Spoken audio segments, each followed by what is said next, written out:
Osaklan, ujambo na karibu pale popote ambapo ulipo. Karibu tukupashe habari zetu kama tulivyokuandalia hapa OTC TV.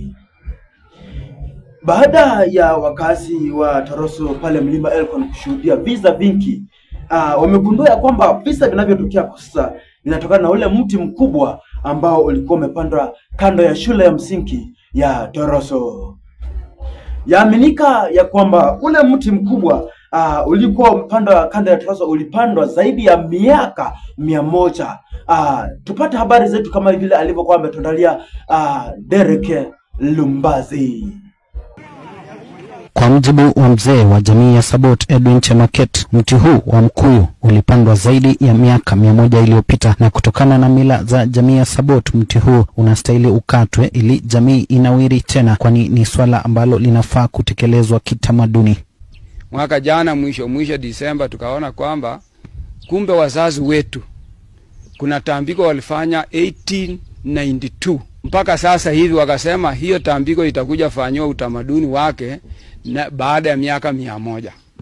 Sasa 1992 wakati ilikuwa inatakana ifanyike haikufanyika.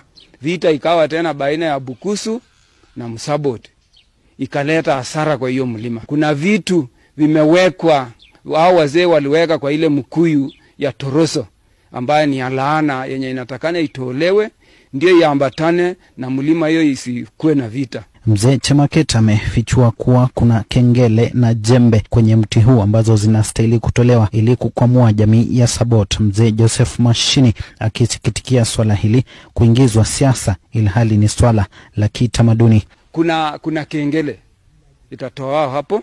Hiyo ni ishara ya kufuga ng'ombe. Kwa sababu wazazi wetu walikuwa wanafuga ng'ombe zamani mingi, lakini ukiona sasa hivi vijana hakuna kijana iko ng'ombe kwa sababu ilifungwa. Ya pili kuna jembe sisi na itanga ya kuchapelia wimbi kusurionde.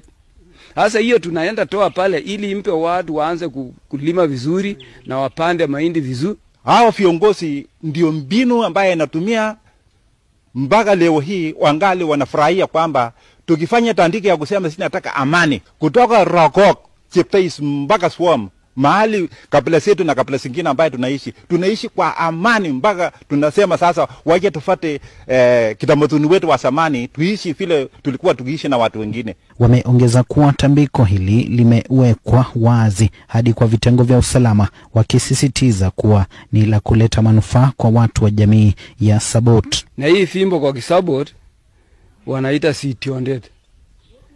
Na kwa Kibukusu mnaitanga kumsitati. Hii wanachungia ng'ombe. Na samani kama mzee ametoa hiyo fimbo na aweke chini hivi, na amwambie watoto msiruke, watoto huwezi ruka. 207 tukapikana sisi wenyewe. Kwa hivyo tukaona ya kwamba hiyo vitu itolewe ili amani kuweko.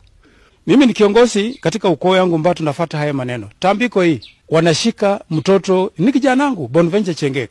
Hata saizi tunapozungumza masaa haya anaandika statement Bungoma.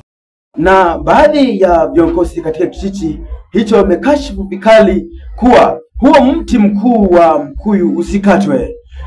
Wakisema kiufupi kuwa ule mti mkubwa wa mkuyu ukikatwa huenda uongozi wao ukaenda chini. Mbunge wa Mlima Elgon Fred Kaponde ameonekana kutounga mkono tambiko hilo, akisema ni mbinu ya kutaka kuwasajili vijana katika kundi haramu na tambiko hilo halistahili kufanywa kabisa. Mtu anakuambia ukicheza na mimi nitakuonyesha fimbo. Hakuna mtu alisema hapa 207 ilianza kimichezo tu, wakati ilishika moto watu walilia na kusaka meno.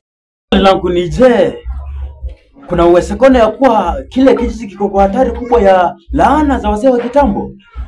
Tafakari ya babu. Kama bado tafakari ya babu, anza na ya wadongo. Shukrani Sufufu kwa kufuatilia habari zetu kiutendeti. Tuonane baadaye panapo machalia Mwenyezi Mungu. Mungu asalie heli yako na asalie heli yetu. Heri njema.